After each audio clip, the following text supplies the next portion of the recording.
भारत सरकार ने अपने व्यापार नियमों में एक अहम बदलाव किया है और कहा जा रहा है कि इसका असर चीन पर पड़ेगा। पहले बताते हैं कि ये नया नियम क्या है। भारत सरकार ने जनरल फाइनेंशियल नियम 2017 में बदलाव किया है। मतलब अब किसी भी सरकारी खरीद में बोली लगाने वाली कंपनियों का पहले department for promotion of industry and internal trade की रजिस्ट्रेशन कमेटी में रजिस्टर्ड होना जरूरी है। इसके अलावा इन कंपनियों को भारत सरकार के विदेश मंत्रालय और गृह मंत्रालय से राजनीतिक और सुरक्षा मंजूरी लेना जरूरी होगा।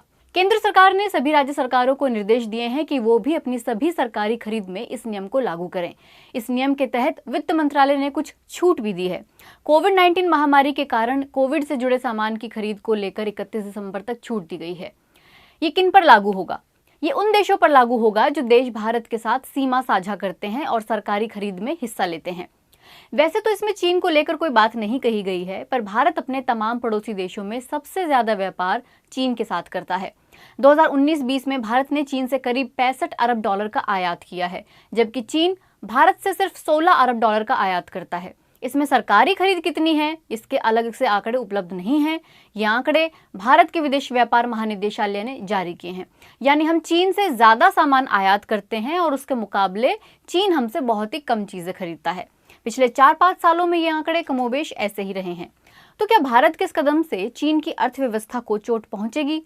इस मामले पर बीबीसी संवाददाता सरोज सिंह ने कुछ एक्सपर्ट से बात की।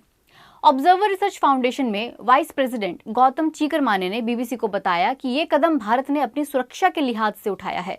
इसका असर चीन की अर्थव्यवस्था पर ज्यादा नहीं पड़ेगा, क्योंकि चीन के लिए व्यापारिक रणनीति के हिसाब से अमेरिका और यूरोपियन यूनियन ज्यादा इंपॉर्टेंट है। लेकिन भारत इस फैसले से संदेश दे रहा है कि चीन भारत की सुरक्षा के लिए बड़ा खतरा है। गौतम के मुताबिक इसी संदर्भ में इस नए व्यापार नियमों के बदलाव को देखने की जरूरत है। तो फिर भारत को हासिल क्या होगा? गौतम कहते हैं कि ये एक रणनीति का हिस्सा है जिसे डीकपलिंग कहते हैं। पूरी दुनिया में आज चीन के साथ डीकपलिंग करने की मुहिम सी छिड़ गई है। अमेरिका, ब्रिटेन और ऑस्ट्रेलिया भी अब इसमें शामिल हैं। भारत भी उसी का हिस्सा है, लेकिन ये मान लेना कि सिर्फ भारत के रोकने से चीन को कोई बड़ा फर्क पड़ेगा, ऐसा बिल्कुल गलत है। लेकिन भारत के ऐसे कदम से दुनिया के दूसरे देशों पर एक मोरल प्रेशर बनता है और वो भी इस दिशा में कदम उठा सकते हैं। जेएनयू में प्रोफेसर स्वर्ण सिंह भी कहते हैं कि ये चीन को सख्त संदेश देने के लिहाज से उठाया गया कदम है। इससे केंद्र सरकार भारत की जनता को संदेश देना चाहती है कि वो स्वदेशी चीजों को आगे बढ़ाना चाहते हैं।